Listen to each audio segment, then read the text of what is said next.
Our childhood home used to be on the main road from Sonagachi. Sonagachi is Asia's largest red light district.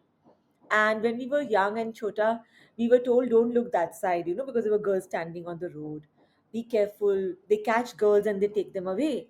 I think that sentence must have shook me on my very bones. I was like one really frail girl. And I think it shook me so much that it never left me.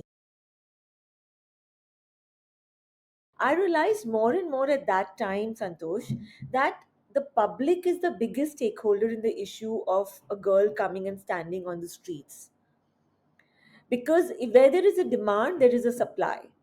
So if you go in and buy a person for sex, there will be somebody who's putting somebody there in a forceful manner. And this is the reason why girls and women who are vulnerable get trafficked. So I would say I saw that big lack of communication between the public on the issue, and I really realized that there has to be a bigger public dialogue on the role we all play in our passivity, in our active actions, be it a forward of a rape joke, be it a forward of a girl getting abused. You're actually adding to that whole psyche, the social norms. You're actually saying it's okay to do this. So I would say this whole, for me, in my years of learning, that's one thing which I came back with, was to really engage the public on this issue of sex trafficking and their role in it. For the Violence Against Women Fortnight, which happens from 15th November to 30th November, we partnered with Ahat on the border of in Kishanganj, on the border of Bihar and Nepal. We partnered with Jamghat near Jama Masjid area. We partnered with Pardada Pardadi, which is in UP, with Nehal Foundation in Guwahati, Assam, and two more organizations in Bangalore and in MP.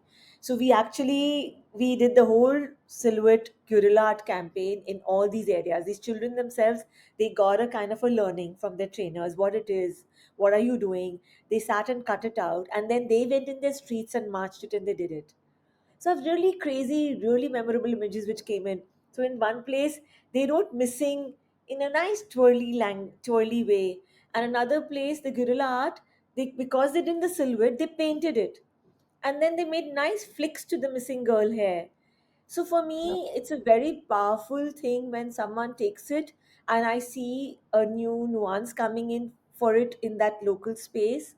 Like a very good friend of mine, Baruna Bhattacharjee, says, there is beauty in irregularity. We realize more and more that cyberspace is becoming the new space where children are getting trafficked. The very definition of trafficking is changing here because trafficking actually move child moving from place to place, or a trafficking victim moving from one place to the other. But here it can happen in their own houses, in their own rooms, through their screens. And what's really big is like children are self generating material for friends online, and these friends and predators actually sell it. So they're leaving behind a digital footprint which they'll never be able to shake off and can have really dark repercussions on this adolescent's life. It's really making every child more aware and giving them agency, because today 48% of children are talking to strangers.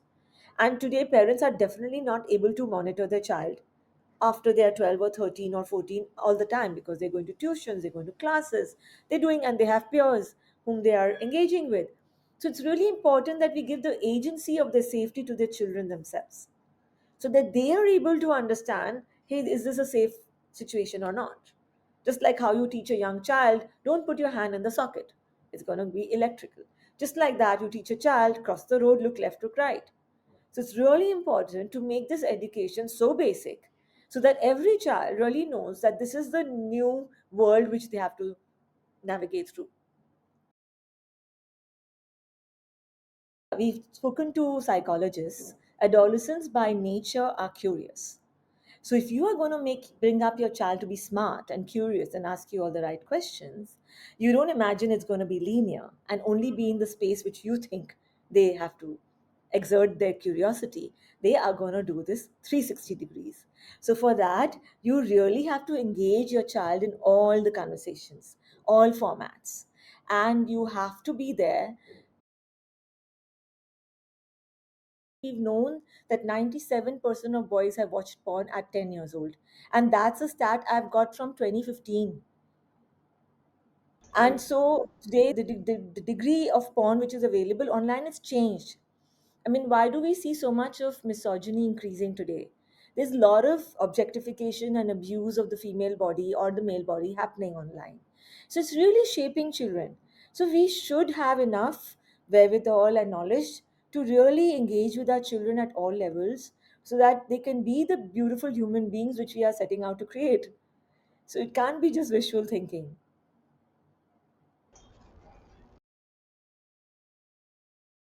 The other formats which are increasing everywhere is child marriage, elopement. So today, adolescent sexuality, which nobody wants to address because nobody wants to assume that an adolescent is sexually active, is actually leading to a lot of risk behavior amongst children.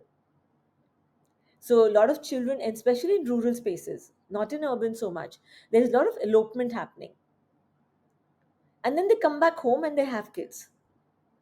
So this girl who's now not educated, she's in the same space which a generation 20 years back were forced into child marriage.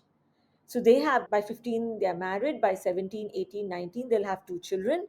And then the husband either absconds or he's become the migratory labor because there's not enough money here and they need to earn and never sends money back home. This girl who's now waiting to feed her two children makes a beeline for the red light districts from which she can never come back.